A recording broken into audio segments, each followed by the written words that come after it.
everyone. Myself, B. Vasantha, working as a guest faculty in TTWRTC Women Geneva in the Department of Computer Science.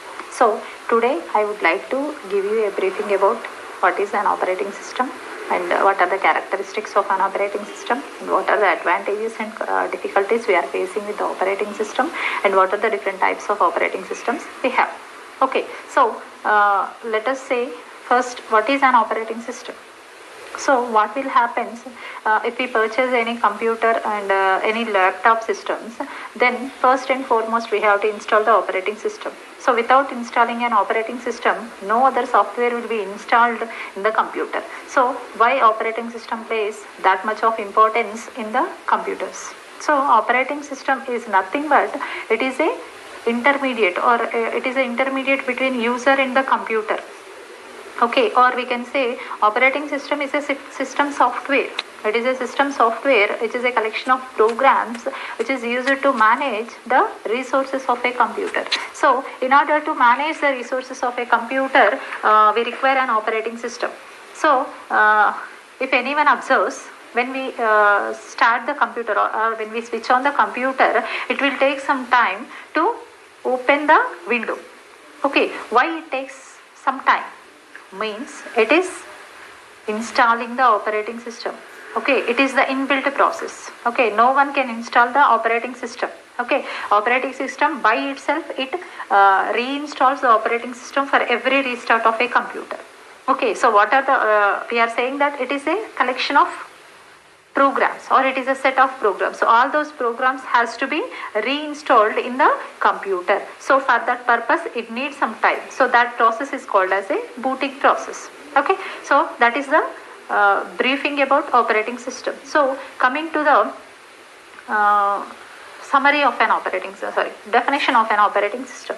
So I already told that it is a collection of set of programs which manages all the resources of the computer. So computer resources in the sense, computer resources are nothing but those are the CPU and memory and IO devices. Okay, all those are comes under the resources of the CPU. So how to use the resources and what resources will be used for what task and what resources will be applicable for which operation, all these are defined by the operating system, or we can say it is a it is a intermediate between the user and the hardware. Hardware is nothing but the computer system. Okay, and this is the diagrammatic representation of an operating system. So see here, this is acts as an interface between user and the computer. Okay, so here the user and the computer and the operating system works as an intermediate. So why it is works as an intermediate means user understands the language which is in the form of high level language. Okay, means the language which is understandable by the user, it not understandable by the computer. Why? Because computer knows only zeros and ones. That is called as low level language, or we can call it as a binary language. Okay, so the binary language format is not it is difficult to understand the user. Okay, I am not saying it is not understandable by the user. It can be understandable by the user, but it is having some difficulties. So the well knowledge person about the binary language only can write a syntax or write the request to the computer in the binary format. So it is not possible. It may be some complication to the normal users. So computer provides the environment for all the users. So user has know only the high level language and the computer understands only the binary language. Okay, so in order to convert the high level language into the low level language and low level language into the high level language, we use an operating system. Okay, so what are the characteristics of an operating system? So coming to the characteristics of an operating system,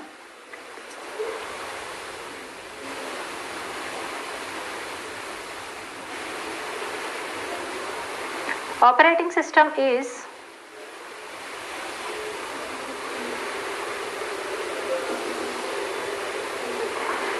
operating system, the characteristics of an operating system are, first one is the scheduling. So scheduling in the sense, if we are having different tasks, multiple tasks, then which task has to be executed first and which task has to be handled by the CPU or whatever the computer, that will be decided by the operating system. And the next one is memory management, device management and file management. So memory management is nothing but which data has to be stored in the memory first. Okay, and which device has to be used for a particular task. So memory management is nothing but which device, data has to be stored in the memory in the first, means priority.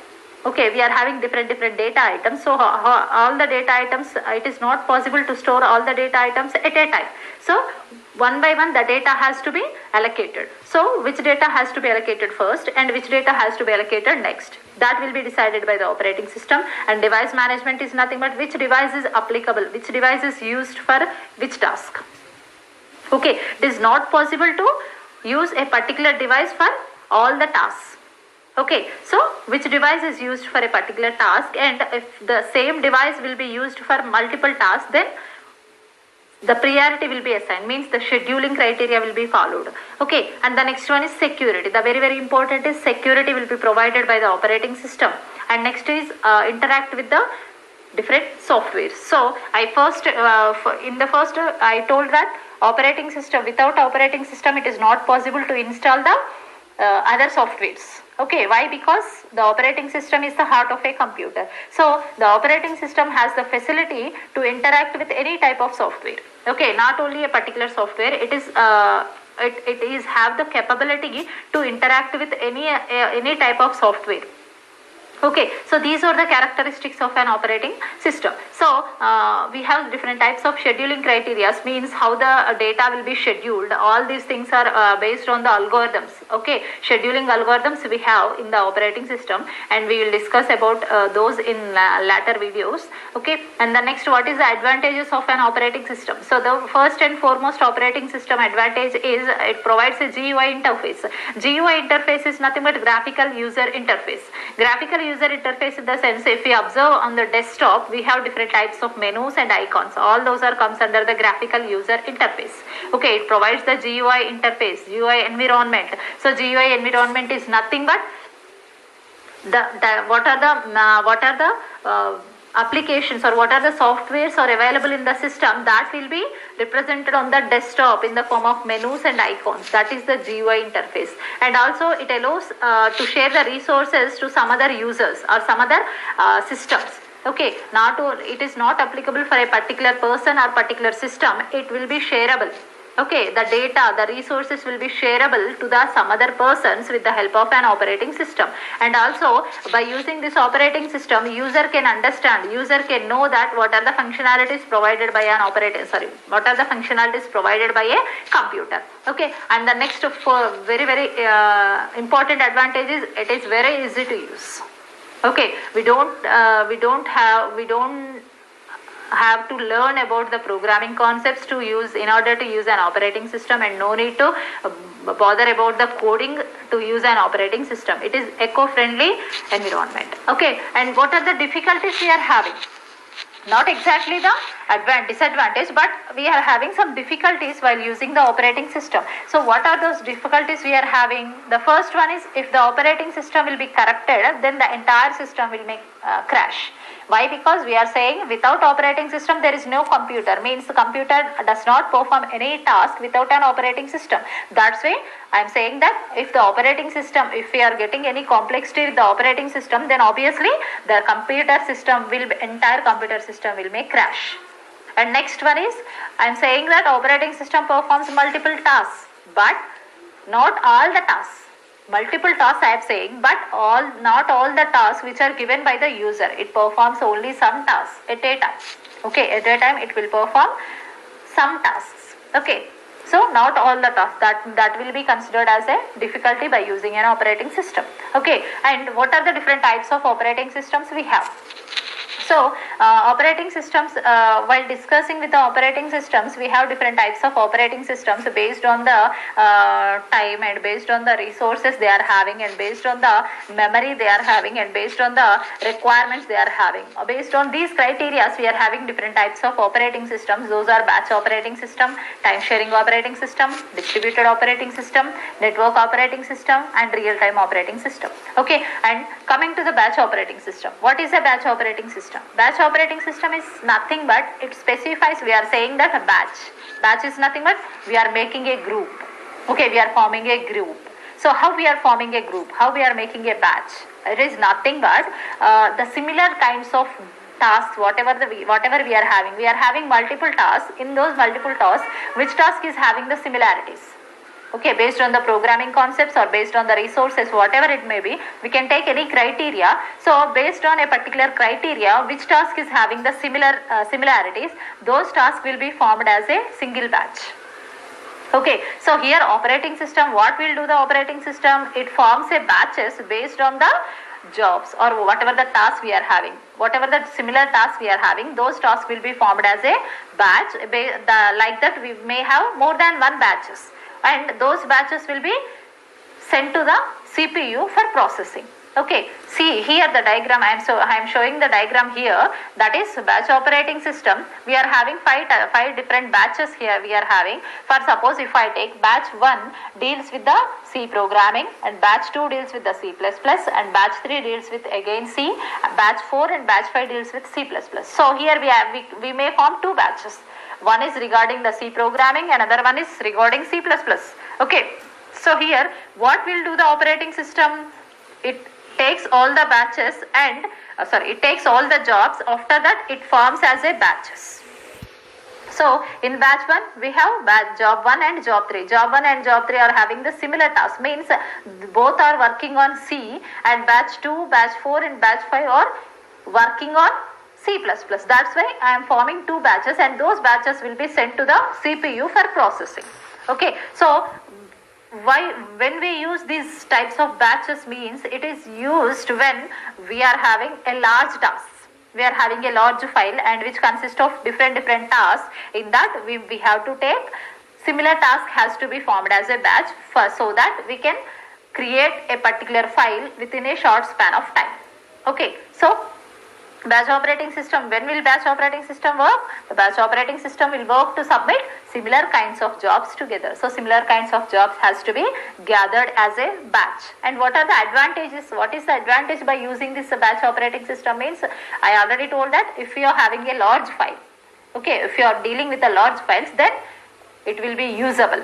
Okay, and next, what is the disadvantage of using this batch operating system? The disadvantage is once the job is submitted to the operating system. Okay, once if we submitted the job to an operating system, and operating system, what will do the operating system? It makes as a batch. Okay, so once if we submit the operating job to the operating system, the user is not having any interaction with the computer. Okay, only one task we have to do, that is we have to submit the batch to the operating system or submit the job to the operating system. After submission, the user is not having any interaction with the operating system. Okay, so we don't have any access to change the task of a particular job. Okay, we don't have any permissions, we don't have any interaction. That's why that will be considered as somewhat disadvantage by using the batch operating system. And the next one is time sharing operating system. Time sharing, I am saying time sharing. Time sharing is nothing but we are dealing with the time sharing concept. Okay, dealing with the time sharing concept in the sense, if we are having different types of tasks, multiple tasks we are having, then each and every task is assigned, allocated with a particular time. Means in a particular time you have to complete the process. After the time is completed, time out, then what we have to do? The second process has to be started. Okay, without any intimation. Why? Because we already told we are assigning some time. So within the time only you have to do the work. Okay, so time sharing is nothing but the entire CPU time will be shared among the processes, equally shared among the processes. Okay, see here.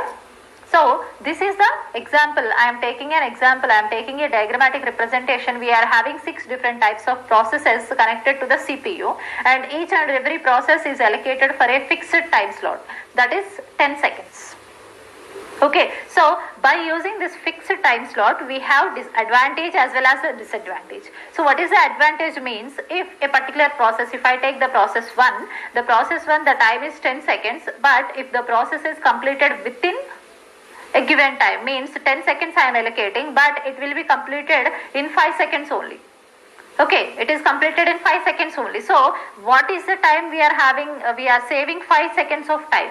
So the 5 seconds of time will be shared to the remaining processes. Okay, means the remaining processes time slot will be increased. When it is increased, when a particular process is completed his processing within the time. Okay, so 10 seconds, here we are having 10 seconds, but it is not taking 10 seconds, it is taking less time. So whatever the time saved for a particular process, that time will be shared to the remaining processes. Obviously then the remaining processes time slot will be increased. Okay, at the same time, here, see here, there is no communication between the processes. Okay, so we have the problem of data communication. So here, by using this time sharing operating system, we have the advantage, that is, if the process of a task is completed, then the time between other tasks is increases. Why? Because the time will be shared to the remaining processes. Whatever that time saved for a particular process, that time will be shared to the remaining processes. Then obviously the remaining process time will be increased. But what is the disadvantage? There may be a problem of data communication. Okay, there is no communication between the processes. Means the first process, which devices will be used by the first process and which devices will be used by the second process, and what will be the outcome of the first process. This is not known to the remaining processes. Okay, there is a problem of data communication. Got it? And the third one is distributed operating system. So in a time sharing operating system, what I told the drawback, that is we don't have the data communication problem. So in order to solve that problem, we are using the distributed operating system. So distributed operating system is nothing but whatever how many computers we are having, all those computers for a particular network in a particular region, whatever the networks we are having, whatever the computers we are having, all those computers are interconnected with each other. Not directly communication, but they are interconnected with each other through the network.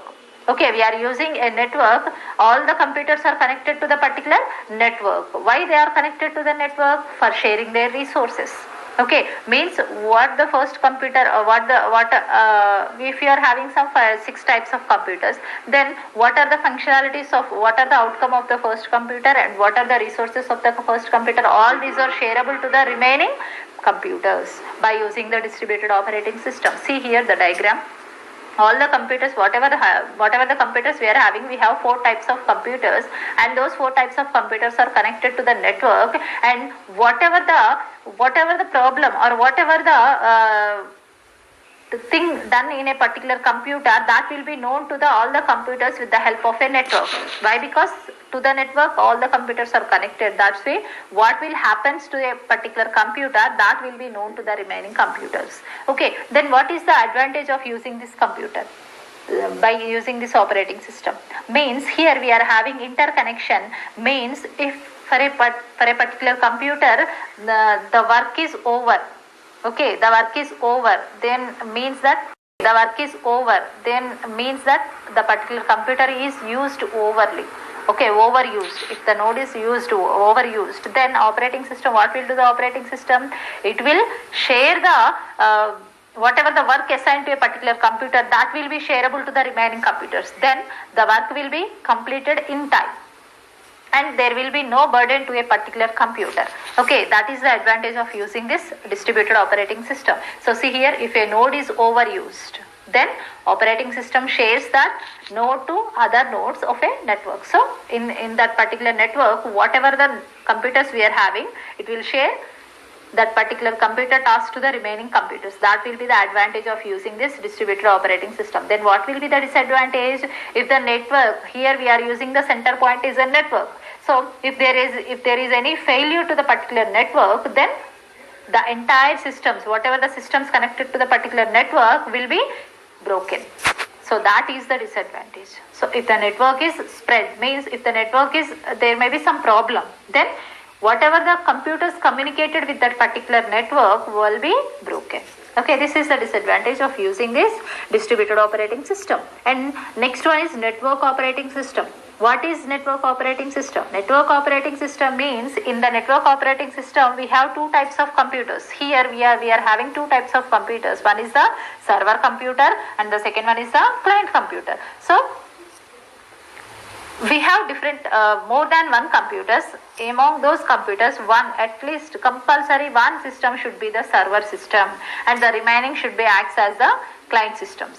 Okay, one system should be act as a server system and remaining may be the client system. So here what is the connection between these two types of systems? So server system to a particular whatever the system we are saying, that is a server system, that server system to that server system all the client systems will be connected.